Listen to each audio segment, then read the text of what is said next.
Now I am going to talk about your bridging gates.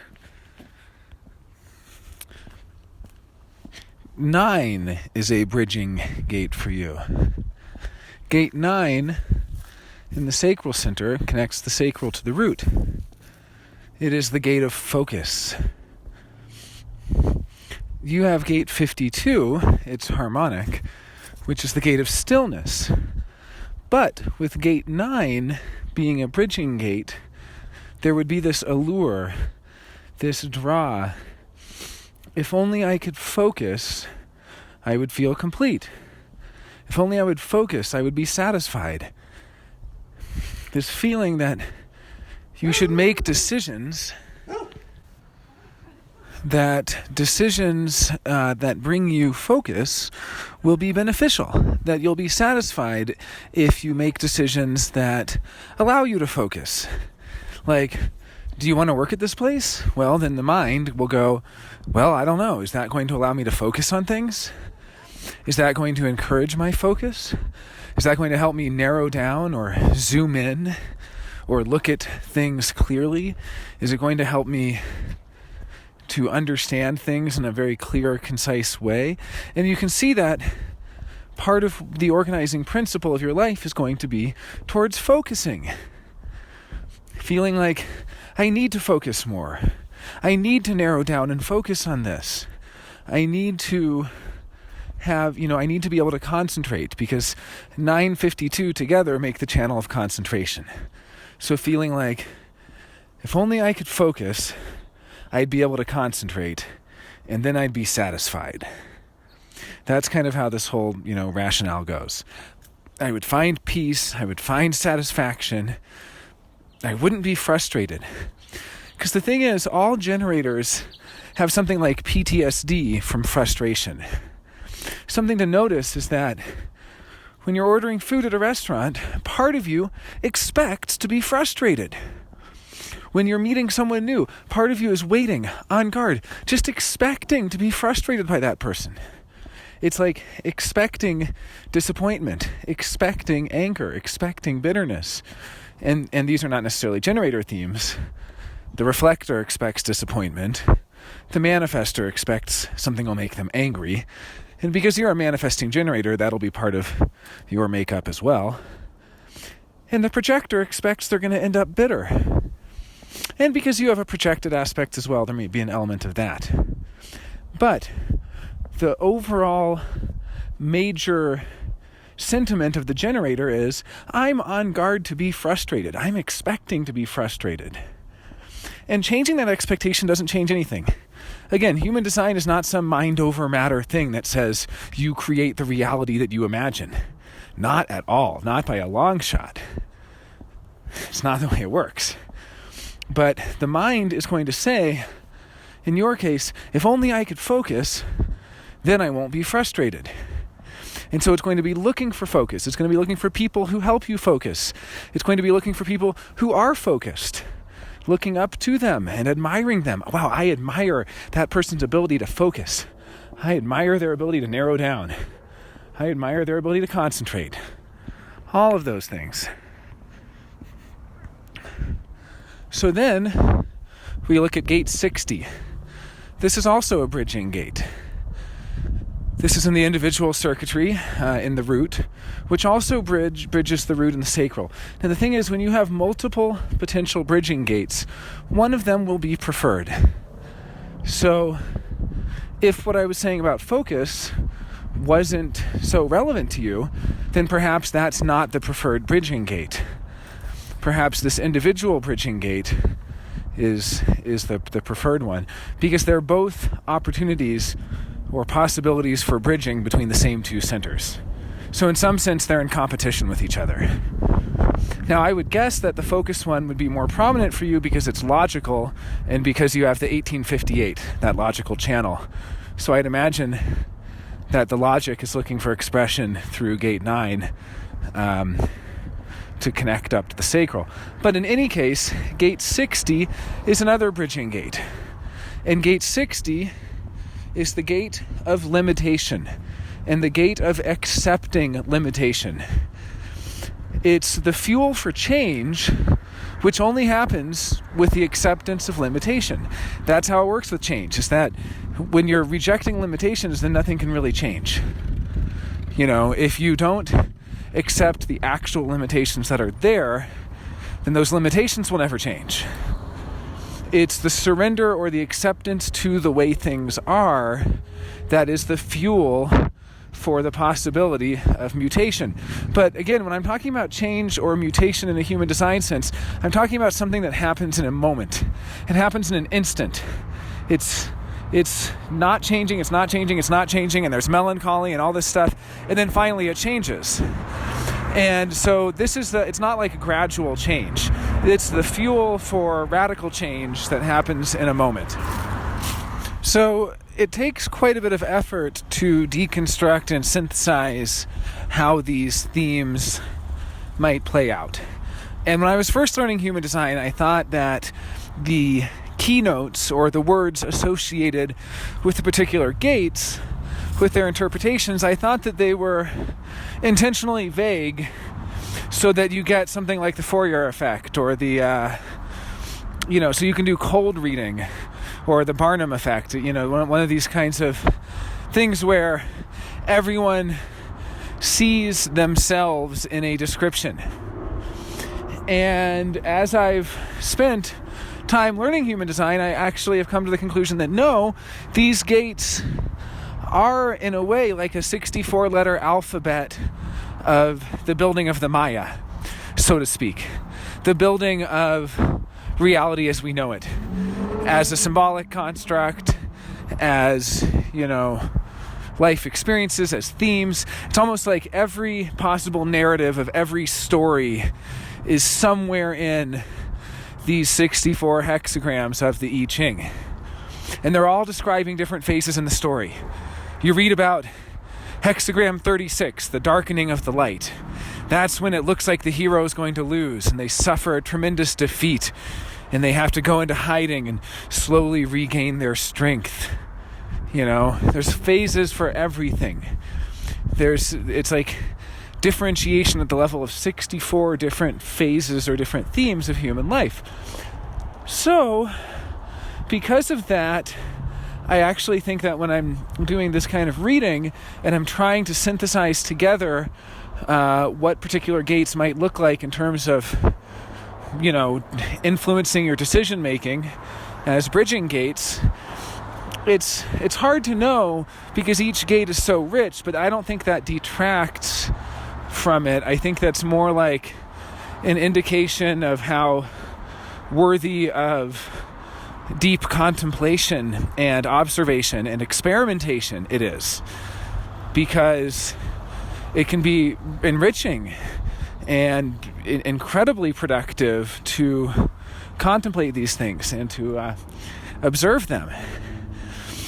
So gate 60, as I know it, has to do with accepting limitations. So at its most basic, this would be, if I can accept my limitations, then I'll feel complete. Or if I can be around people who accept limitations, who surrender to their limitations, there would be a real comfort in that. But again, this is the mental comfort. Human design is not trying to make the mind comfortable. It's actually showing how the things that the mind takes comfort in are, it's what human design calls the not self. It's the parts of you that are open, that are not you. And so, to thread together the first two, it's like you're given the choice to make a decision about something. You're given a choice, and your solar plexus is going to go through its own mechanical process that ultimately reaches clarity. And that is the correct way for you to make decisions. But the mind is going to try to preempt that by instantly running through these criteria of, does this allow me to focus? And does this allow me to accept my limitations? And or give me the fuel to change? And I know that seems a bit vague, but it's hard to know how this is going to play out. Also, it's difficult because both of these are bridging gates that bridge the same two centers, so typically one will be preferred over the other. And then the third bridging gate also bridges these same two centers. So that makes it more complex because really only one of these three will be the preferred bridging gate, although you may recognize all three of the themes. The third is gate 53. And gate 53 is about beginnings. It's about having new experiences. It's about beginning the abstract process, which is the experiential process. Remember how I was saying the difference between logic and abstraction? They're both sides of the collective. But logic is all about repetition. It's about repeating the same thing over and over and over. So like that gate 9 is logical. So that bridging gate of focus is all about being able to focus on the same thing over and over and over again. And gate 53 is very different. It's about novelty. It wants to have new experiences. So this would look something like, if only I could start, then I would be satisfied. Or here's somebody who looks like they're really good at starting new experiences, so I want to be around that person. Or, do you want to work at this job? Well, then the mind is going to go, is it going to let me focus? Is it going to help me accept or prove that I accept my limitations? Like, is it going to limit me? Which sounds like a funny criterion, but that's one of them. And then, is it going to be a new experience? Or is it going to let me have new experiences? Is it going to give me fuel to have new experiences? Even if this decision itself is not a new experience, is that going to give me the energy to then have new experiences? Will I still have energy after work to have those new experiences or something like that? So you can think about, the kind of job you would be looking for would be a job that lets you focus, a job that limits you, that literally puts confinements and limitations. Like, you're going to be in this one room doing this one thing, very limited in that way. And that also energizes you to have new experiences, or gives you access to the experiential. Now, the experiential can also be accessed through culture. It can be accessed through YouTube. It can be accessed through working in a bookstore. It can be accessed in all these ways that we share human experience with each other, or have that experience shared with us. So you can start to imagine how the things that would be appealing to your mind would be basically, because ultimately this is about orienting your life. What is your life oriented around? Being able to focus, being in a limited, confined space, and being able to have a lot of experiences shared with you.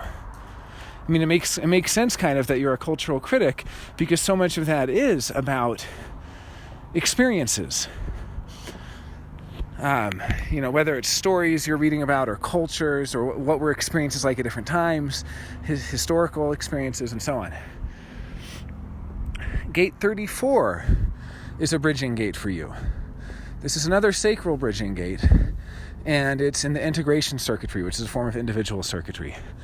34 is about the power to survive. It's about survival. And it can actually be really macho. This is where machismo is in the chart. Not machismo for no reason, but the exhibition of power as a way to ensure survival. And this can be survival in any number of ways. At its most primal, it is physical survival. But this can also be career survival. It can be assuring a certain dominance in different ways, different circles, and so on. But it's mainly about survival. So here we have the fourth criterion. When you're making mental decisions, will this help me survive? Is this going to allow me to exhibit my power? Am I going to get to show off how powerful I am in this way? And show off my strength? Not show off my weaknesses, right? Everyone has strengths and weaknesses. So decisions that allow you to demonstrate your strengths are then going to be part of the hierarchy of criteria. And finally, we have gate 55. This is the final bridging gate of your 5 bridging gates. And 55 is the gate of the spirit, and it's an emotional gate in the solar plexus. And gate 55 is about being spirited, about being enthusiastic, about being alive and full of eros or logos, as the case may be. Often pronounced logos, but I've heard it pronounced logos, like logic. And the gate of the spirit is really, it's that you feel in high spirits. You feel spirited. You feel enthusiastic. You feel abundant. Because something about abundance, it's very much in the eye of the beholder. And the whole concept of abundance, of having enough, not having enough, is very much an emotional thing. It comes from the solar plexus. It comes from gate 55. And so feeling that your life is abundant occurs naturally when you're in high spirits. So your criteria here would be for a decision, does this give me enthusiasm? Does this provoke my spirit? Does it activate my almonds, to use a colloquialism? Does it activate my spirit and make me feel excited and make me feel engaged? And so then you're going to be oriented around activities that, I've seen you spirited. For instance, you're highly spirited when you're doing public speaking or on a podcast or teaching or in a conversation with people about certain topics that provoke your spirit. So essentially with these 5 things, now it is harder to do a reading than if you only had one bridging gate, because then I could basically just say your entire life is oriented around this one thing. And in some people that's true. For some people it really is. If they have bridging gate 29, the gate of commitment, their entire life is organized around commitment. Gate 52, like the example I gave earlier, her entire life is organized around stillness, around meditation, around searching for that stillness. If only I had that stillness, everything would be different. And this is the mirage, right? There's always going to be the mirage. If only I had these bridging gates, everything would be different. So in your case, if only I had the focus, if only I had the confinement, I need that limitation. And I need to accept that limitation, because then I'll be creative. Then I'll be able to evoke change and so on. I need to start new things. I need to have access to the experiential. I need that fuel for experience. I need to survive. And I need to demonstrate my power to ensure my survival. And finally, I need to be spirited. Because if I'm spirited, I will appreciate the abundance of my life, and then I will be satisfied. So there's this belief that satisfaction will come if you have these 5 things. In varying measures. I don't really know which one of them is going to be the most important to you. It could be that one of the 5 is the most important and the other 4 are rather inconsequential. But in any case, these are the 5 avenues to feeling whole, feeling complete. Because if you have any one of these 5 things, your 2 separate areas of definition are going to be bridged, and you're going to feel complete. And if somebody else embodies these characteristics and they have that gate in their own body graph, for instance, I have the gate of focus, you will experience that around me. If someone has the gate of spirit and they're a very spirited person all the time, you're spirited occasionally. You focus occasionally. Everyone does all of the gates occasionally. It's the fixed gates, the defined or activated gates that you do all the time. So these 5 areas are then the greatest seduction towards mental decision making.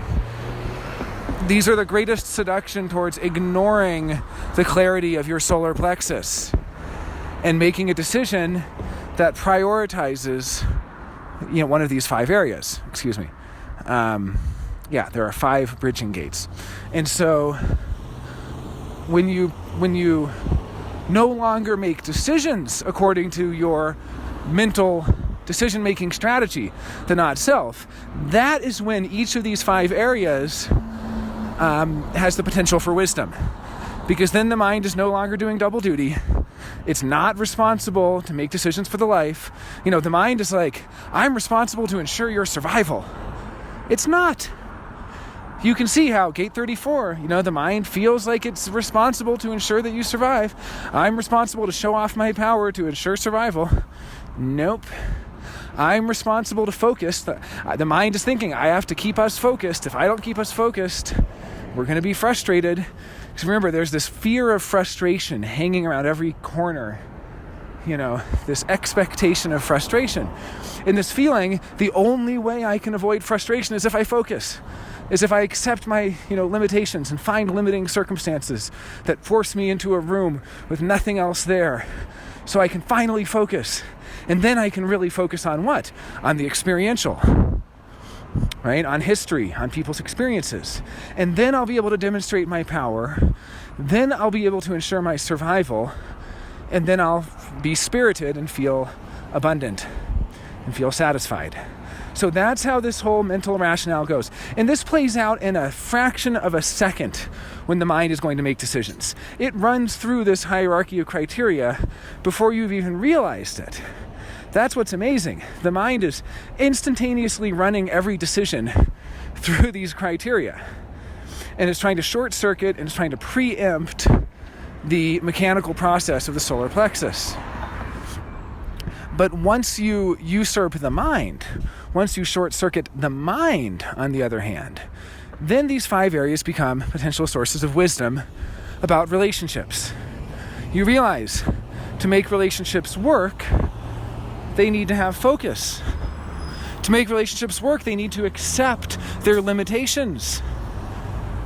For healthy relationships, they need to have energy to have new experiences together. And they have to be conscious of survival. And they have to be able to display their power. They have to. And for a relationship to be healthy and work, it must be spirited and it must provoke the spirit. And the thing is, I'm giving you the buzzwords of these. I'm giving you the keynotes because it's not my place to know what these things really mean. Because I don't have those bridging gates. I don't have the potential to really learn what those things are, to really learn what focus is. But you do. And you can then learn about these 5 areas and how they can help you in your own personal relationships. But even moreover, you can teach others how to relate. Because nobody else knows how to relate worth a damn except for the split definition. And that is what it's about. When you're living yourself, when you're finding your own satisfaction and finding your own peace, and then the mind is able to give to others in its as outer authority. The mind is no longer the inner authority. The inner authority has been returned to the proper authority of the body, to the mechanical process of the emotional center and its clarity. And at that point, the mind no longer has to do double duty, and it can be outer authority for others. And that's a beautiful thing. As an addendum, I wanted to tell you about your profile, which is something like the costume or the roles that we play. Maybe even a persona of sorts, or multiple personas, because we put on different masks, whether we are in intimate relationships, tribal relationships, as with friends and family and business partners, or whether we are engaging with strangers in the collective. And we even have masks that we wear as individuals. Mask that is only shown to God, so to speak. And you can actually see this sometimes, like if you know somebody and they don't know you're watching them, and you look at them and you see an expression on their face you've never seen before. The expression that they wear when they're totally alone. Or you can experience it when you're intimate with somebody and then you're out in public together and you see their public persona, the mask that they wear in public. And there are all sorts of dilemmas that can arise when these masks get confused. For instance, someone who can't take off the collective mask when they're at home with their family, or someone who can't put on the collective mask when they're around strangers and they're divulging all sorts of personal things to strangers, or, there are all manner of these. And we'll also find that these masks operate in binaries such that certain people draw out a certain side of that binary and other people draw out another. For instance, your conscious personality is in the second line, and I'll go over the lines of the I Ching momentarily, but just as an example, the second line carries with it the polarity of shyness and boldness. And the second line tends to be thought of as shy. Most people see it as shy, but it can also be tremendously bold. It's interesting how that dichotomy can work. However, certain people will tend to bring out one side or the other. So you can imagine the dilemma where parents have a second-line child, and that child is shy around one parent and bold around the other. And typically the parent that the child is shy around will take it personally. It'll be a personal affront because they'll say, "What's wrong? Why will this child not show me? Why are they shy around me?" And so on. So there are all sorts of dilemmas in the masks we wear and the roles that we play. And so profile is a incredible area of research in human design that has many, many layers. And I thought that for this kind of addendum to the primary reading, I would just go over the basics of the 6 lines and just tell you a little bit about your particular profile. So, there are 6 lines in the I Ching, in each hexagram. Hex, 6, and the 6 lines count up from the bottom of that hexagram. And so, just as I was explaining how over the course of the year, at any given point in time, the sun will be in one of the 64 hexagrams, it will also be in one of the 6 lines of that hexagram. We're born into not only a hexagram, we're also born into a line of that hexagram. And as I was explaining about how there are 2 calculations used in human design, which are 88 degrees separate from each other, the personality and the design, so too does profile have 2 lines, your conscious line and your unconscious line. So your profile is the 2-4. That means that the sun was in the second line at the moment of your birth. So you are consciously a second line personality. And I'll describe the characteristics of the second line momentarily. But your unconscious is that of the 4th line. I touched on this earlier when I was talking about the first profile, the 1-3, and the tension between the first line, which wants order and is authoritarian, and the third line, which wants anarchy and chaos. So there's a tension between the 2 lines of the profile, regardless of profile. And in your case, this is going to be the tension between the second line and the 4th line. Now, before I go into the particulars, I'd like to go over all 6 lines in order for context. So I will do that presently. But first I want to say that these lines can be thought of as an evolutionary process. They can be thought of as a cyclical process where the 6th line leads back into the 1st line, but also where, in a certain way, 1st lines are from an earlier part of our evolution, and 6th lines are from our later evolution, and they all build on each other so that each line is kind of over the line that came before it. What the 1st line really, really cares about is totally insignificant and unimportant to the 2nd line, and so on for the 3rd, and so on. Okay, so the 1st line has to do with survival, and it is all about fear as a motivator of intelligence. And it's about how do you prepare, how do you learn as much as possible to be as prepared as possible? So the first line is a personality. These are people who really want to learn about what they don't know as a way to ward off things that are unexpected. That's why it's kind of authoritarian, or it's hierarchical, because it's about control, and it's about controlling a known world. And what is dangerous is the unknown. So for the first line has a deep wisdom of the necessity of bonding strong and weak. Meaning that if the strong and the strong get together and the weak get together, humanity can't survive. And so the first line is going to recognize where they are weak. They are very introspective about their areas of weakness. This is not true for the second line.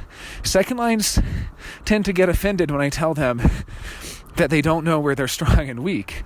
But what it is actually, as we'll see momentarily, that the second line is actually always being told where they're strong and called out from the other. The second line is going along saying, I'm a good chef. And then someone else says, you know what? You're a great saxophone player. You should play sax in a band, And the second line goes, what? I just do that for fun. And, it turns out they're actually a terrible chef. And they're actually a great sax player, but they don't see that. But again, the first line is deeply introspective about their strengths and their weaknesses. And so the first line is going to know where they're weak, and they're going to be very humble in that area. They're going to want to align themselves with someone who is strong there.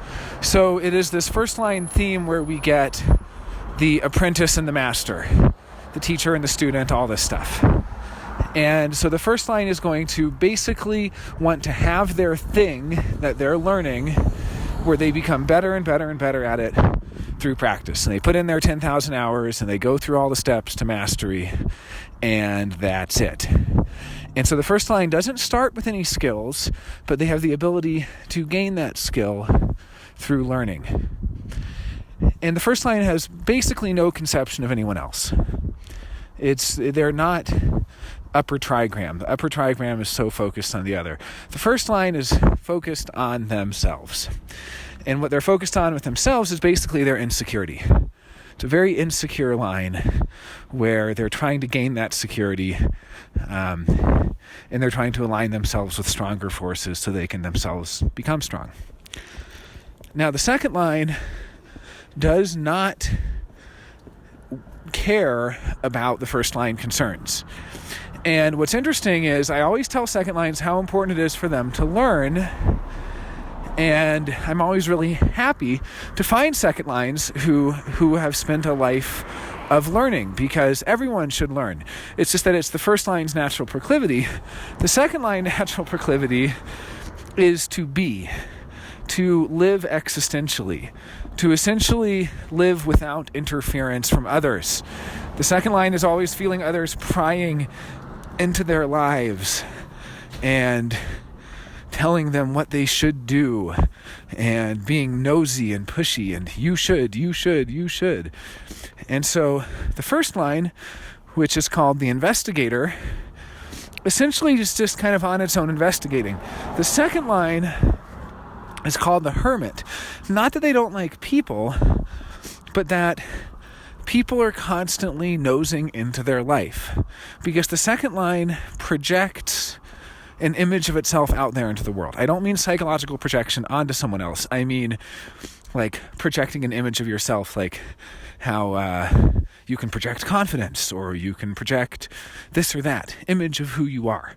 So the second line, when you meet them, the first thing they do is they project an image of who they are. I'm this kind of person. Even if they don't use words, they kind of just put that out there, and then people see that, and people will basically tell them what they should do. Oh, you know what you should do? You should do this. Everyone has an opinion about what a second line should do.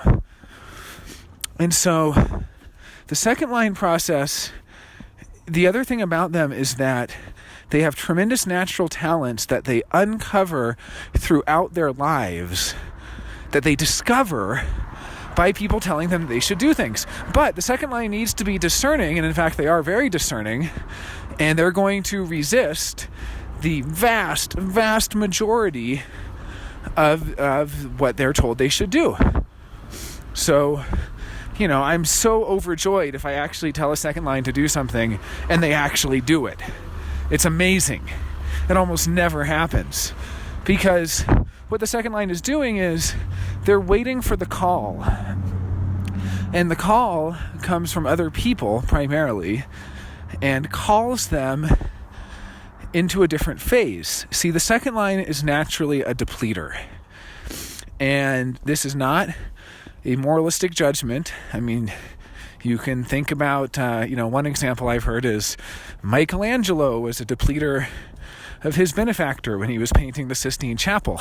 So it's not that the second line isn't producing things that are of value to others.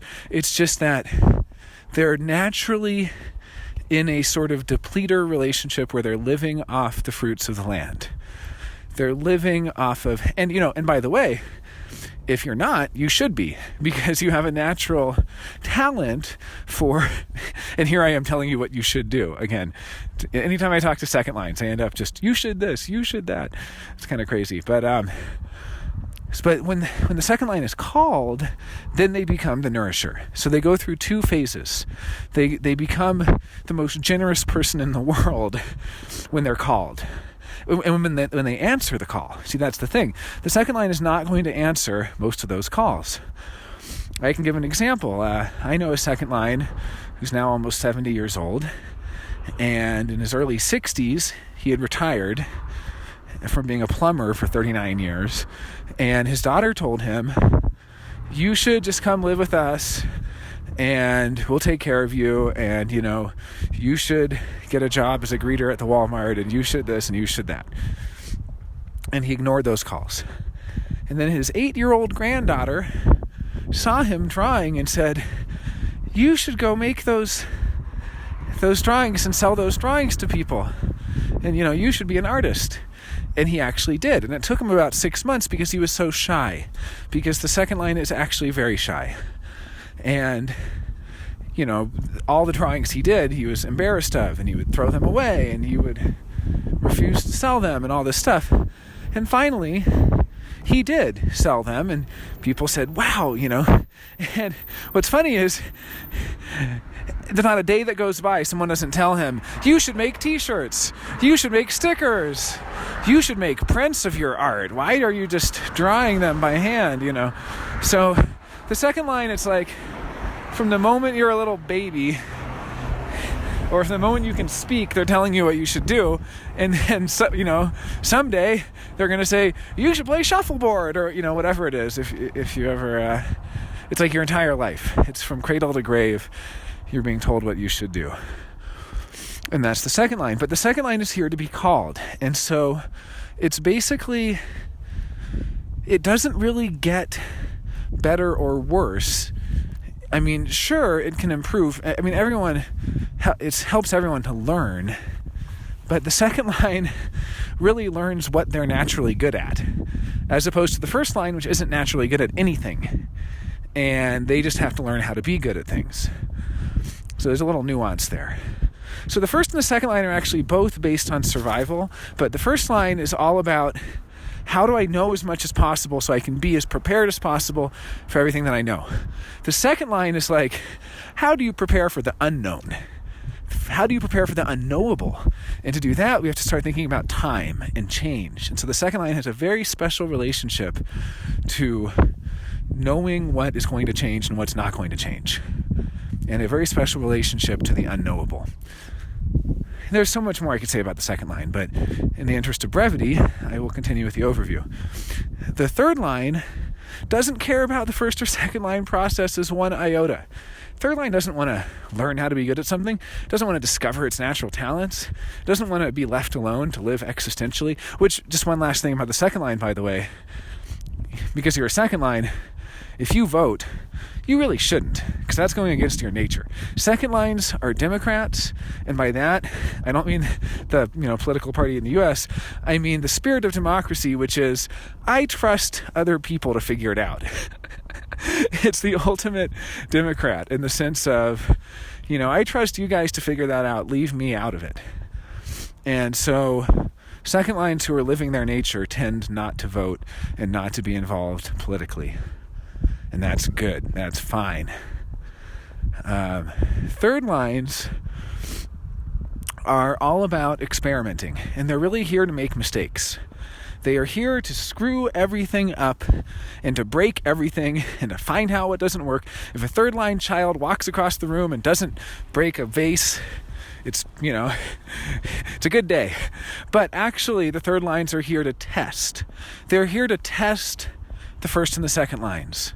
They're here to make sure it's sound footing. The first line spends their whole life working on something and says, I've become a master of this. And the second line, follows their natural talents. And they say, I think of like Mozart or someone as a classic second line. They say, well, here I have all these talents. And the third line goes, oh, really?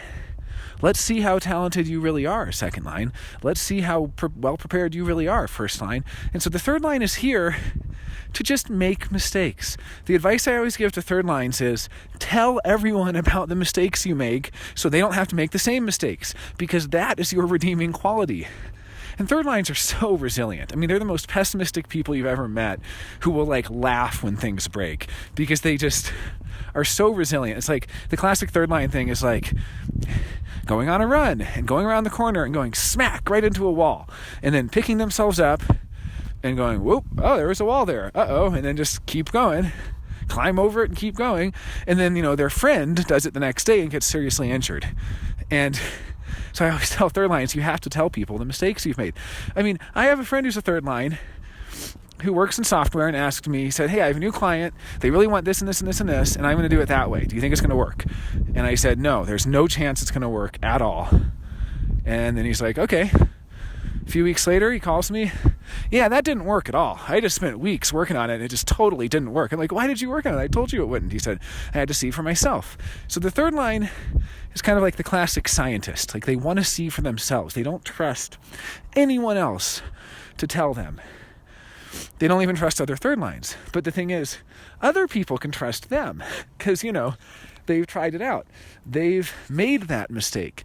They've done the stupid thing. It's like third lines take it as a challenge when someone says something is really well made. They want to break it. You get something new and they start looking for ways to break it and testing it. And you go, what are you doing? And they're like, oh, I'm just checking it out, just seeing how it is, just kicking the tires, Third lines are trying to break things. What's funny is they'll get hired at a job and the boss thinks they're going to be really productive and do all this work. And a couple months go by and all they've done is break everything.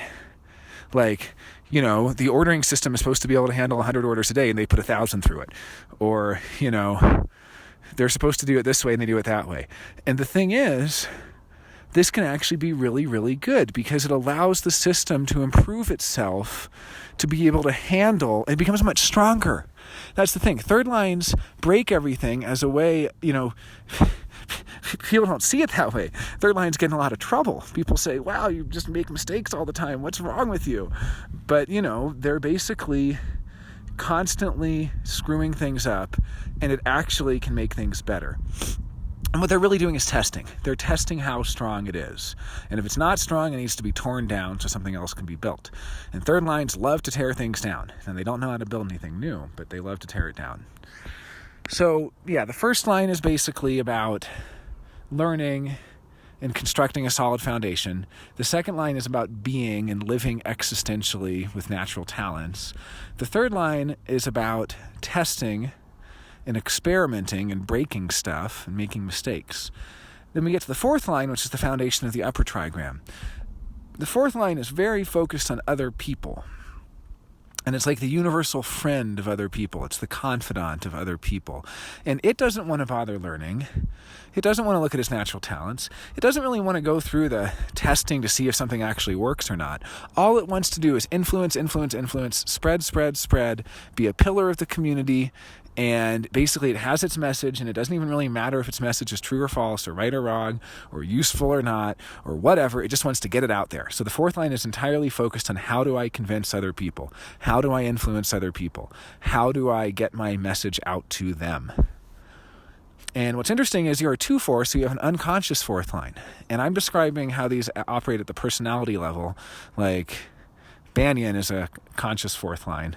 So you can see how it becomes a pillar of the community, and he wants to externalize things to people and have influence and all that. But for you, it works at the unconscious level, so it's going to be a little bit different, but there's still some of the same considerations.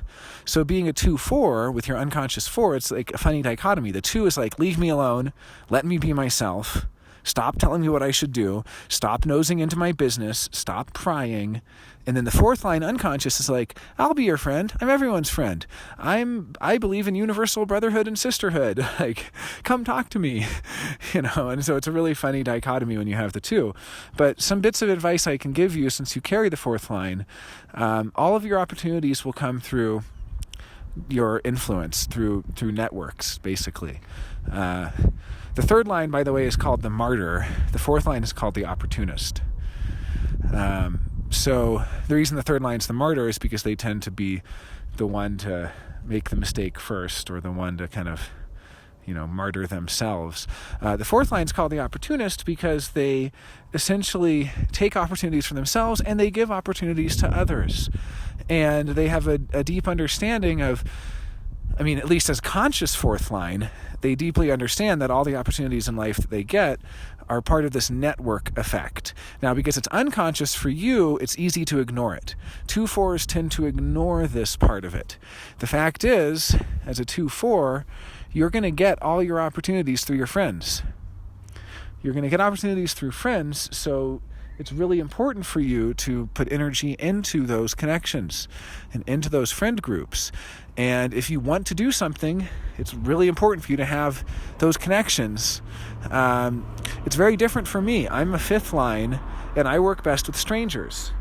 And I can actually get sabotaged with friends because familiarity breeds contempt for me.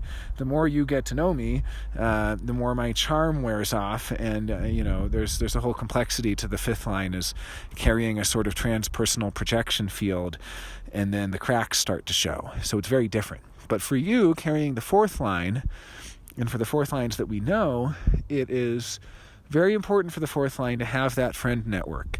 And friends will bring you opportunities. So I know a fourth line who's a barista, and all of her friends are baristas, and she wants to become a counselor. And I told her, you need to know counselors if you want to be a counselor, because she just keeps getting opportunities to be a barista at different places, because it's like, if all your friends work at the steel mill, you're going to work at the steel mill. Opportunities come through friends. The other thing is, being a fourth line, your bonding is going to be friends first. So it's really important in romantic relationships to have a solid foundation of friendship and of trust. And being a 2-4, this can be downplayed because people always ignore, or tend to ignore, their unconscious line. 2-4s are like, oh yeah, I'm a 2, but they ignore the 4 part of it because they don't realize how important that is as well. Often they don't. Your mileage may vary because people who are more in touch with their unconscious tend to honor the unconscious needs more. But, your fourth line unconscious needs friendship. It needs people to confide in it and to be able to confide in them and to have that trust. So then we get to the fifth line. The fifth line is the transpersonal line. It basically carries the hopes and dreams and expectations of humanity that are projected upon it, and it has to live up to those expectations. And so there's a lot of expectations put on fifth lines, but it's funny because people don't really see it. Anytime someone, a fifth line says, well, you have these expectations, people go, no, I don't.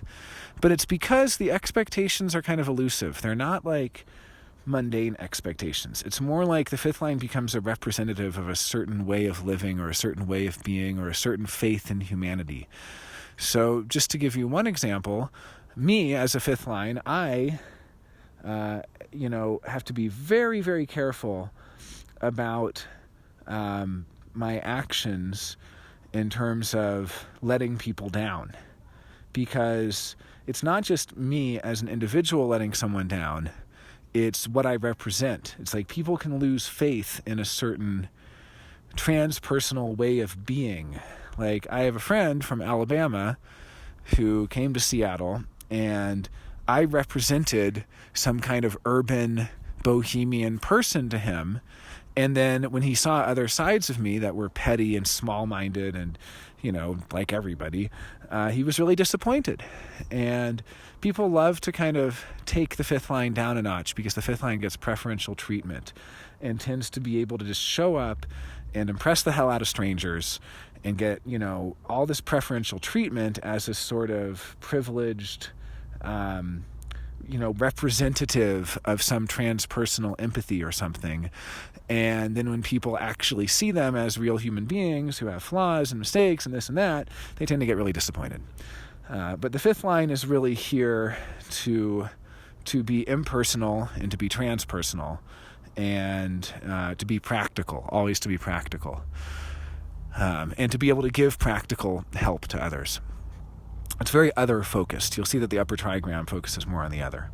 And then the sixth line is probably the most interesting and the weirdest one. And people think, well, isn't the sixth line the most transpersonal? It's actually after the transpersonal. It's like in the I Ching, such a peculiarly Chinese thing. Just like how, at the end of the I Ching, hexagram 63 is called after completion, and then the very last hexagram, 64, is called before completion. Like, there's all these weird little things like that. Like, wait, why is the last one, like, before the end? And the one before it is after the end. Like, where's the end? There is no hexagram of completion. So it's another one of those weird things where the fifth line is the crescendo that everything builds up to. It is the heroic moment. The sixth line's like the denouement. It's after the end. It's outside of the hexagram. It's after, and it's detached, and it's kind of like the fool on the hill who's an outsider. But the sixth line can be so trustworthy. They're called the role model. The fifth line's the heretic, by the way. So I'm very heretical in certain ways. The fifth line is always trying to, create something new that goes against the standards and the norms. The sixth line is detached and it's outside, and because of that, it can be a role model of itself. It's not like they're role model, of a particular role. It's not like, oh, the role model parent or the role model business person or the role model boss. No, they're just role models of themselves that can be looked up to because they're so outside of, subjectivity, and they don't have an agenda. Like me as a fifth line, I always have an agenda.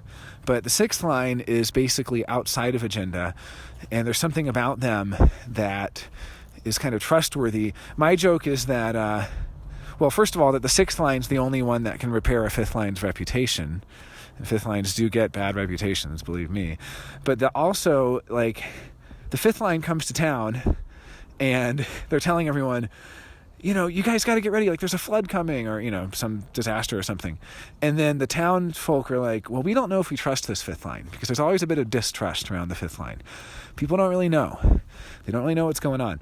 And so they go and they ask their sixth line fool on the hill. They go out of town and they have a sixth line living by themselves on the hill.